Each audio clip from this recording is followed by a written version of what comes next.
Irie friends, welcome back to another garden tour. Today we're going to be covering a May garden tour. Even though we're a little bit into June, we had a lot of rain this month, so we had to push it off a bit, and I was finally able to get my husband on the camera to help me today. So we have a little bit of harvesting to do today, which we'll get into once we get into the vegetable garden area, and a lot to show in the flower garden area as well. So we're going to jump right into it. I was finally able to mulch, I would say like 90% of the garden, which I'm really happy and excited about. It just gives the garden a whole different look. We had some volunteers here. A lot of my flowers I haven't planted yet because I did the winter sowing method for them, and surprisingly they are still in the bottles. I was supposed to get them done maybe a couple or more weekends ago, but that didn't happen. But what is filling out the garden a lot is some volunteers. So we have some volunteer calendula, and then we have some Dusty Miller here. And I think we have some echinaceas here that we planted last year. Some Shasta daisy, I'm not sure of which variety it is. And then I did some moving around a bit of a lot of the things in the garden. So you could see here we had the lavender along the front area here, and I decided to just put the trio right here. And as you guys know, I'm adding some edibles in between the flowers. So we have the candy cane pepper over here, a boba hydrangea here that I plan to move, some volunteer yarrow. If you look here, we actually have a big cluster of the Sweet William. If you guys remember, we started this from seed, and the Sweet William is actually a biennial. So that first year we only had leafy growth and we had to be patient. And now year 2, they are putting on a bunch of flowers. We have some variegated ones over here. So really nice. Then we have the plain white. You kind of see little specks of purple in between the petals. And then we have this more fuchsia pink here. And then we also have this type pink here. So a nice variety. I do wish that when the season has started, when they're a lot smaller, I should have probably spread them out a little bit more, but it just, time got away from me and I didn't get to do that. Over here we have the Atlas Rose. I didn't prune this year or anything, and they are looking wonderful. I do have to come in and do some deadheading, but you could see we have some buds here that are ready to continue blooming. Usually the Atlas Rose blooms for me throughout probably the entire season. They're really like hardy rose. Look at this though. So unfortunately we have some spotted lanternflies. Usually I clap my hands and squash them that way, but I think I'm gonna get the hose and kind of spray them off of it. Hopefully they don't do much damage. We also have a elderberry plant here. I believe this is just the American elderberry. My plan is to move it to the back. Didn't get to that when it was smaller, but we'll move it later, maybe next year. And then I ended up just going ahead and planting this Belle of Georgia peach in ground. I had it in container with the possibility of selling it, but I just decided to keep it. It's a little bit more disease resistant than the Red Haven one, which I've been having issues with. So I'm thinking, you know, if this one does better, I'll probably keep this one and get rid of the Red Haven. I'm not sure yet. Looking up here before we get into the kind of vegetable garden, I do have some strawberries in the front here. I believe this variety here is the Eversweet in the back, and then towards the front area here is the Seascape strawberry, which I'm really excited about.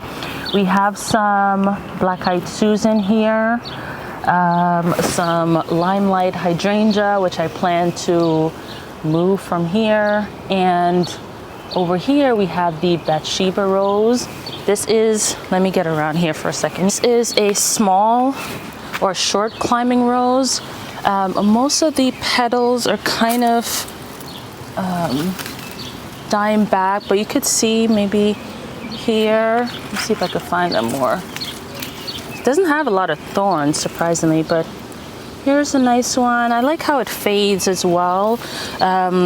Because it's kind of at the end of this area, it's now covering a hydrangea that's here, so I have to get that out the way really quickly. But I think I'm going to dig it up after the end of the season and move it to the middle here, so it could kind of be a backdrop to this cherry tree. You guys know we moved this cherry tree because of the move so late in the season. It didn't fully leaf out as it normally does, but I think just give it till next year. It should not only leaf out better, but I think that will make it the 4th year that it's here. So maybe we should be getting cherries next year. And then in here we have the blueberries. This one is the peach sorbet. You can see we have some berries on it here. And then I had put in the front some pansies. I like doing that for this garden. I think at this point I could probably take off this mesh. Maybe I'll give it a little bit more time, because in here we have some coral geraniums, and then I had placed some seeds for cucumbers in the middle. I have to cover it because the squirrels will come and kind of dig it out and create a mess. The other side is essentially the same, where we have some violas. We had some, like, a lot of dying parts of this silver dollar blueberries, but I did cut it back and it looks like it's recovering really well. That was a weed. Same thing for the pot over here. We have the cucumbers, and we have the, I think this is Maverick Coral geranium. So those are looking really nice. Should we go on the deck? Well, the deck, I'll do the deck another day. It's a mess, but a lot is going on the deck. We have the boysenberry that I had taken out the trellis for it. So it's basically just rambling everywhere. Still deciding if I want to keep it or not, because it's very thorny. And I realized I'm really not into the thorny berries. So still indecisive on that. And then over here we have the pink lemonade, unknown lemonade blueberry, unknown blueberry variety. Rest are pink lemonades.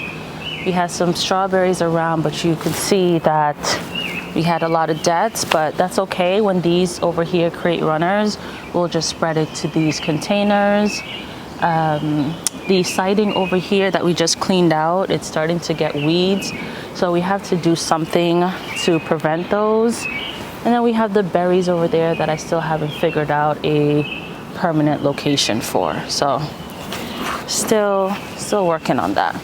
Coming in here now, the archway is flanked by blueberries. These are the sunshine blue blueberries, and then I had some volunteer sweet alyssums that I just popped in the going around the container, and they're looking really good. You can see them over here as well. And this bed is just a lot of brassicas. So we have a lot of cabbage, and if you look here, you could kind of see the cabbage heads forming a bit. That's when they kind of close up to form that cabbage shape. And the broccolis are just starting to put out broccolis, not these ones. Maybe look over here. Here. So you can see the broccolis here.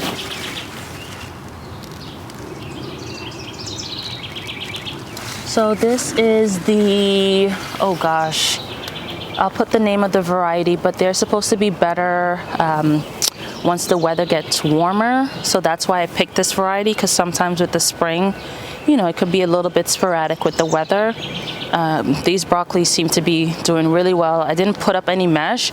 You can see some holes in some of them. I think I'm gonna go around and just do a really good check on that stuff, just to make sure that when I do start to harvest the broccoli crowns, I don't have a lot of insect-filled crowns.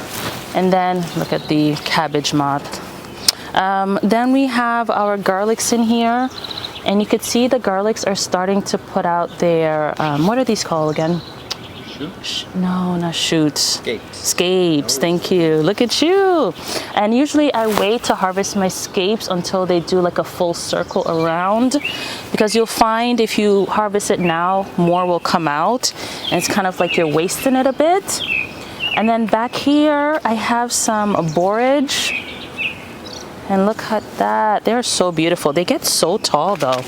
So you got to be really careful about where you put the borage in your garden. And look at the is that a honeybee? It's like a bumble. Okay. Then we have some garlics here. It looks like something knocked my garlics over here. Maybe rain or a soccer ball or something probably came over here. I hope it didn't affect the garlics, but you could see these scapes are much longer. So I want to harvest these especially because you don't want the garlic to put all its energy into the scapes, because that will be working on creating flour and taken away from heading up the garlic that's still growing underneath. So I'm going to be harvesting the garlic scapes. Let me just finish the tour and then we'll come back to that. And then back here we have some, I think this is bull's blood beets. You can see here, move it for you. So we have some beets sizing up here. And then I think I put some oregano over here.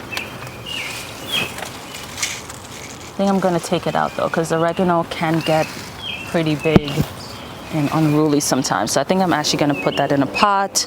I have some dill over this side.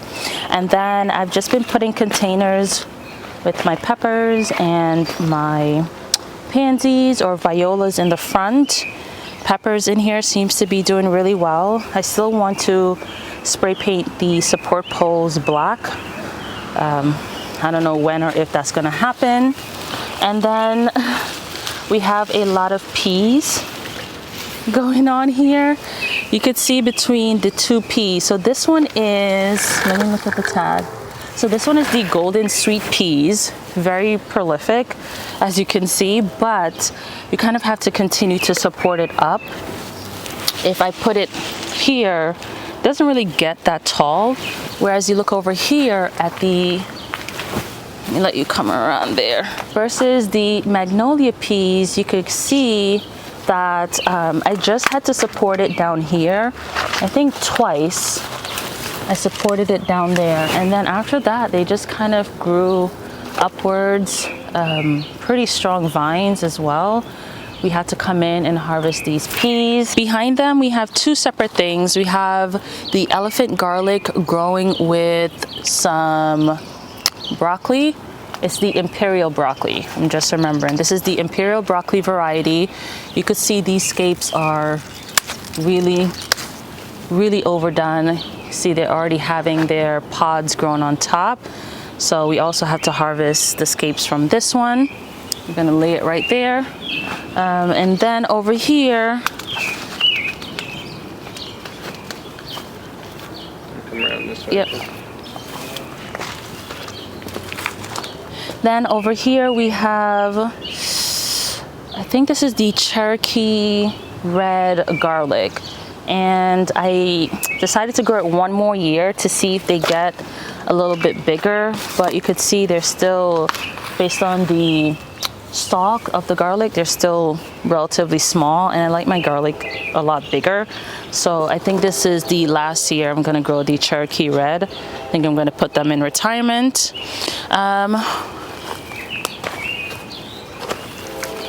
Then over here we have garlic again.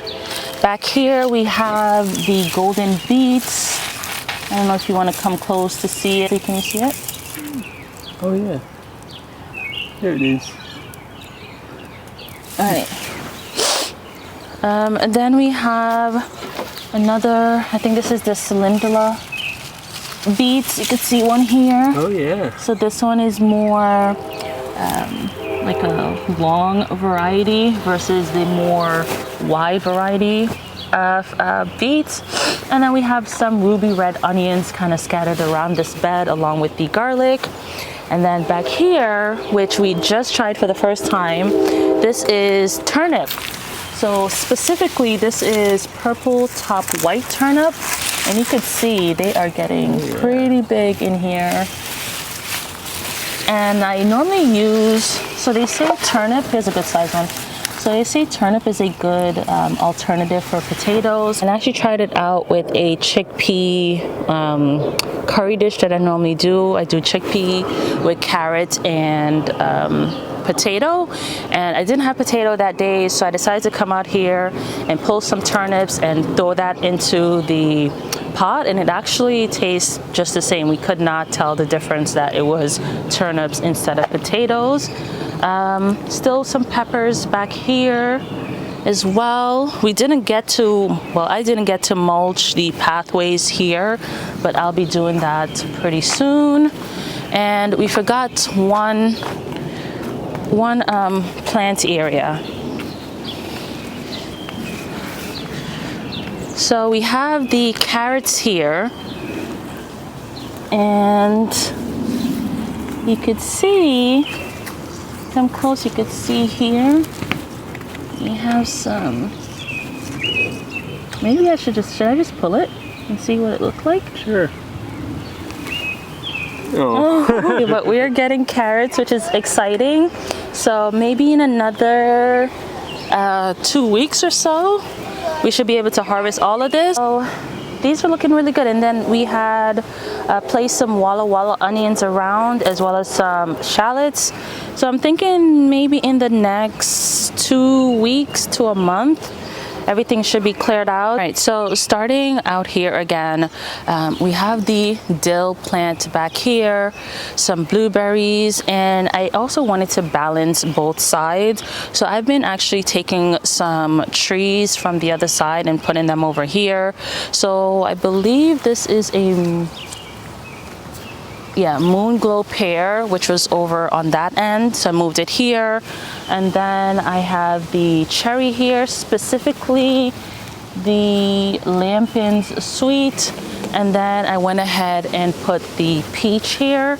This one is the Flaming Fury peach, and although she's just on her, I believe this is her first or second year, she's putting on a good amount of peach. At first I thought I had to come in here and kind of get rid of some of the extra fruits. It kind of naturally did it on its own, where things would just fall off without me needing to come out here and do it for it. So that's great. We're having some blueberries on our other blueberry plants that are out here, but I think after this season I'm going to move them to one garden bed. That way it'll be easier for me to net it all, instead of trying to net everything and like the blueberry plants being scattered, just a little bit harder. I did put some celery, let's move this cup. I did put some celery in this garden bed. I think, yeah, just some celery, and I put some chamomile in here for that pop of yellow, which is really nice. So I'm really trying to blend my edibles with my flowers. The Sweet Williams here, these ones are fading, but we see we have the Black-Eyed Susan coming up behind it. And then I think I also put some foxgloves in that bed as well. And then over here, another hydrangea. I believe we have some chamomile, a blueberry being netted up in here. See those nice blueberries, just waiting for those to ripen up. And some salvia that came back. Look at all of these. So this is how I normally get them. Like I just clap my hands together. I can't do that with the rose, obviously, because I'll stick myself. But that's usually how I kind of try to get away with it. And then I moved some things here. This is the Wine and Roses Weigela. Doesn't look too good right now, but I'm just gonna keep up with the watering where that is concerned, and hopefully it pops back. Shed coop situation is looking good. We have the window in. Some more work is going to be done on that pretty soon. Here we have, you know, kind of figured out what I'm doing down here. Not so much on the rock wall again. It's usually like a trouble area for me, honestly. We have some chamomile. Told you we have a lot of pop-up peonies. They're done now, but they're really interesting. Hopefully, now that I know that I still have peonies in the garden, I'll probably try to put in a garden tour around that time so you guys could see it. And I've been putting a lot of alliums just around the garden, like at entry points, so maybe ward off some pests with that smell of onions. Now we have some Shasta Daisy, some Rose Campania. This is like a white and pink variety here. And then over there we have like more of a fuchsia pink.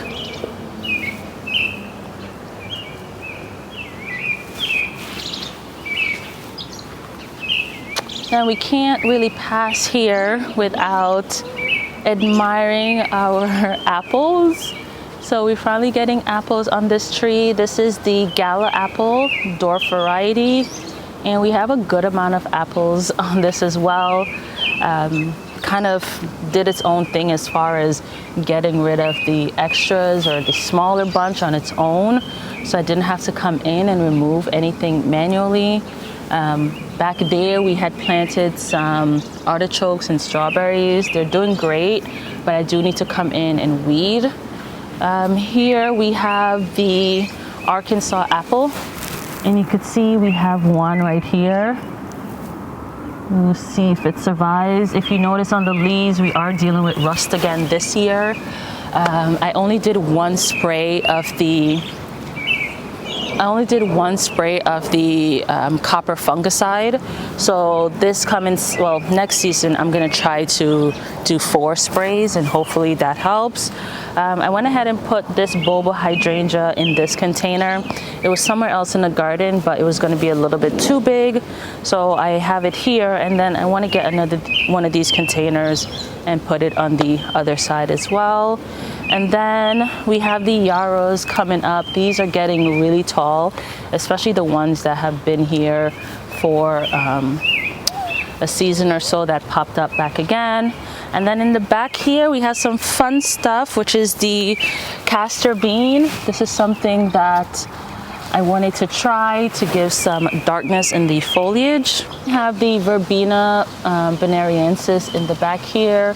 And this I've kind of spread out all along the garden.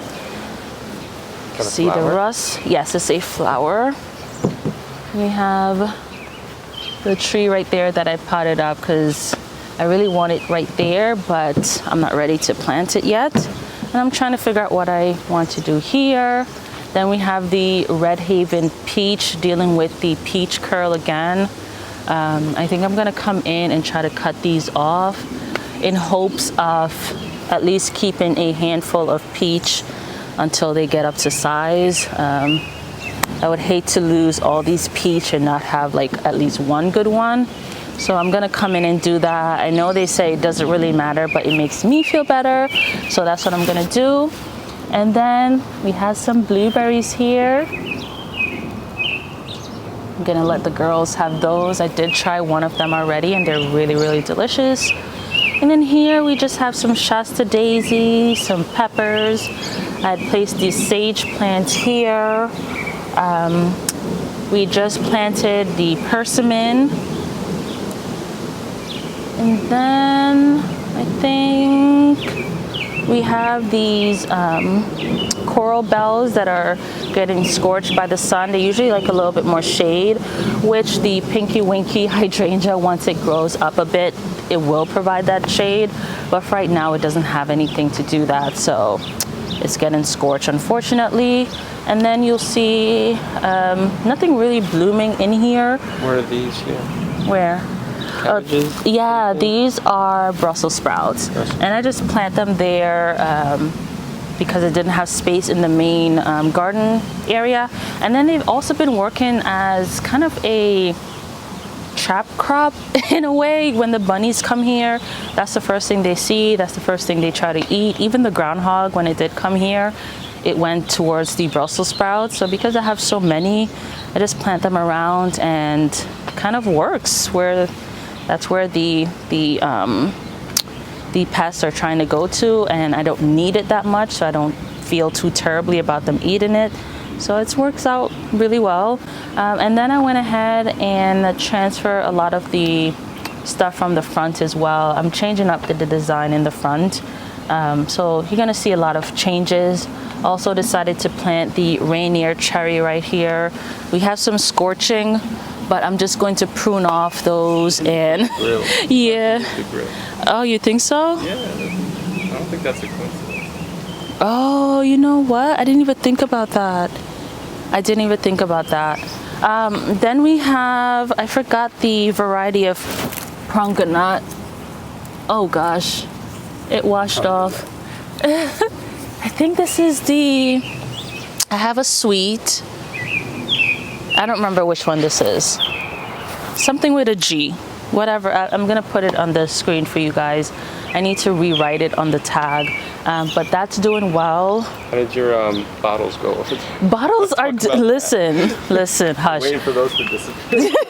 Bottles are doing well. I think some things kind of gave up on me, but I'm gonna open them this weekend, all right? I'll do that. Yeah, I will do that. Get rid of all my scrap metal. Yeah, we have a lot of work to do on that end. Oh my God. Oh, there it goes. You see it behind the grill? Oh. So this is essentially like my shade garden.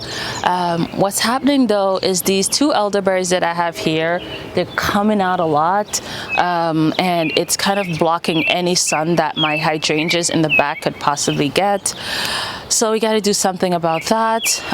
But we have some nice things going on here. We have the Bartlett pear, and we have one pear on her. Let's see if she gets up to size with that, but also dealing with some disease issues. So definitely going to try spraying more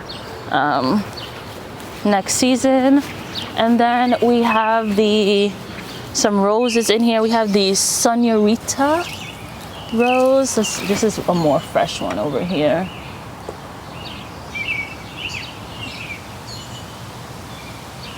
So I really, really love this color. We have some peonies that are popping up that I didn't know was there.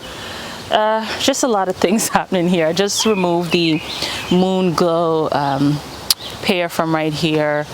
It just needs work, and the biggest issue is this elderberry coming over, and I'm in between just chopping it back and moving it to the backyard, or trying to trellis it somehow to the wall so that it doesn't come over, but it's just insane right now. So I'm trying to work with it as best as I can. Let me show you the deck real quick. Don't look at my stuff that I still have to plant. Yeah. Okay. Don't even look here. Just come right here. Come right here. Ooh, look at this. So this is the Seascape strawberry, and I had a lot of dead. What's a big one? Yeah, it grows big ones like immediately. I might just take out all my strawberries and put Seascape. But I did have a lot of dead when it came to that variety, which is why I decided to plant them in ground for the other one. Here we have some, I think this is bok choy that I wanted to just let go to seed, so I could save the seeds for that. And look at the callaloo coming up, guys. Callaloo, we have some snapdragon in here. I think I'm going to seed some more callaloos. But here we have the edamame beans here. Look at this. Why did I put a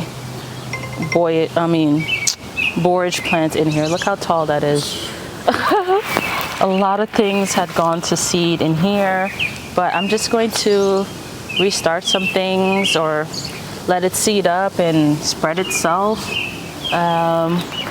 We have some brassicas in here, some kohlrabi. I just want to see how it grows in the green stalk versus in ground. Nothing too crazy. And then let's look at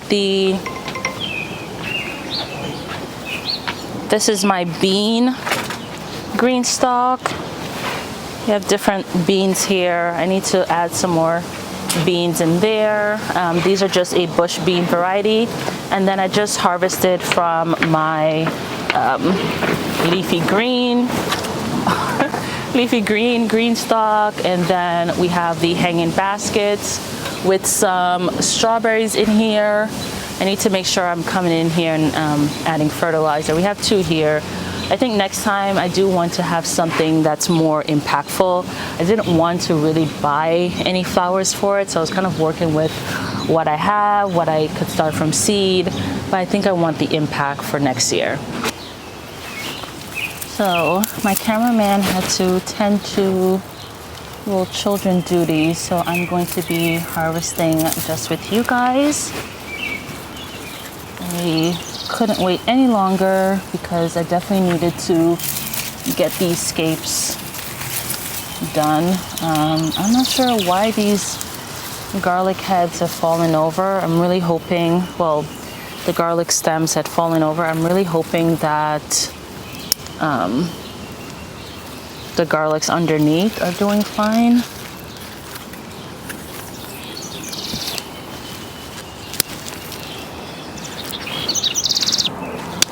Some of them in this bed are like this, and then some of them are really small. So I'm really trying to make sure that I kind of check everyone.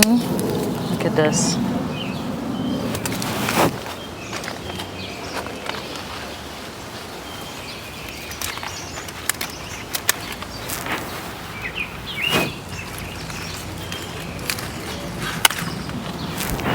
I think this one is my longest one.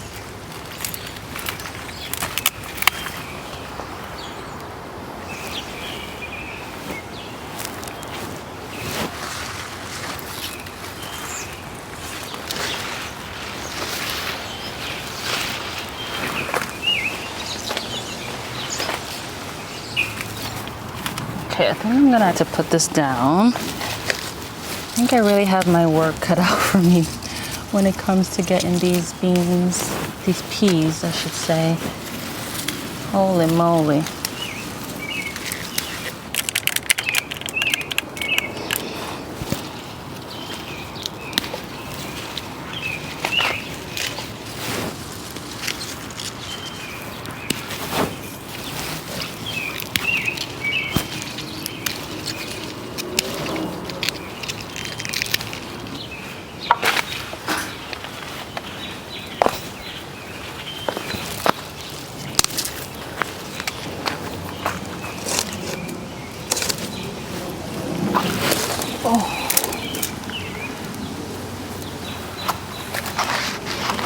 I thought I was done with garlic scapes, so I had placed my basket down.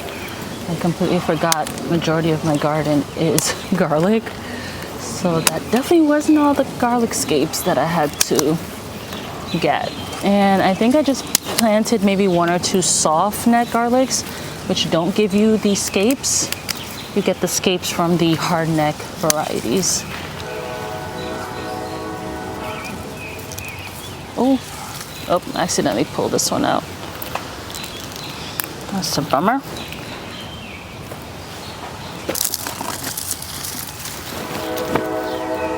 This one is diseased. Usually when I see all of this happening, like all this dead parts on the garlic stem, and it still has the scape in there, that usually means that that garlic didn't form properly, or there's something happening with it where something has taken over and it's just not where it's supposed to be. So normally I just pull those out because there's no sense and keeping them in. I always end up missing like a couple. I think I have to get another basket. We completed the harvest portion. These are the golden sweet peas, and it fills up this basket. I am a little bit over as far as like how I like to use my peas, which is mostly in stir fry. Usually I just like when the pods are just starting to show the peas inside. Versus these, they're a little bit more bulky. I'm gonna show you the difference of like how I like it. So this is how I normally like my peas for stir fry, and this is how most of them are. You could see that the peas inside have swelled, so I'll probably end up shelling most of these. I don't like them in stir fry. Same thing for the sugar snap. They have gone a little bit over, so they'll probably be shelled, but I guess you still can put them in stir fry if you like, you know, that thick peas in there. And then we have a lot of the garlic scapes. Like I said, you could only get garlic scape from hardneck garlic. Softneck garlic, you don't get it, and usually the hardneck garlic is recommended for colder areas like zone 7B, and the softneck for more of the southern region. But I've grown both softneck and hardneck garlic here just fine without any issues. I would say for the garlic scape, it's more of a milder garlic flavor, so you could use these in like maybe omelets, stir fries as well, something that you maybe just want a little bit of garlic taste in it, nothing too overpowering. Most of the time I just end up like blending these and laying down the blended stuff on like parchment paper, freezing it, and then after it's frozen, I put it in a Ziploc bag so that I could chuck it in like things like soups and all that stuff. Or sometimes I just wash it and just chop it up into small pieces, maybe like a ½ inch long, and I'll freeze it just like that. But yeah, this is all that we have for today's harvest. A lot of things coming up pretty soon. I'm excited for that. But again, thank you guys so much for watching. I hope I will see you in the next one. Until next time, Irie, peace out. Bye.